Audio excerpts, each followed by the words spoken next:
You ask Tiger to calculate. This deals with linear inequalities with one unknown.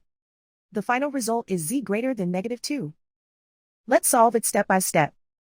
Group all constants on the right side of the inequality. Subtract 47 from both sides.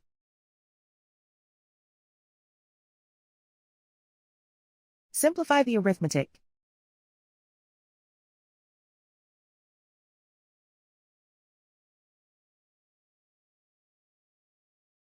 Isolate the z. Multiply both sides by 2.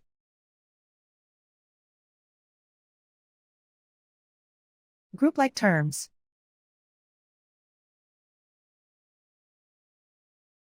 Multiply the coefficients.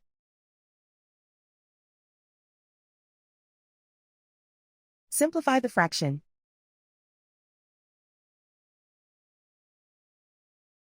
Simplify the arithmetic.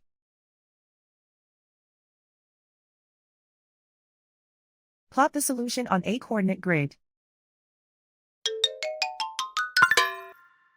And so the final result is z greater than -2.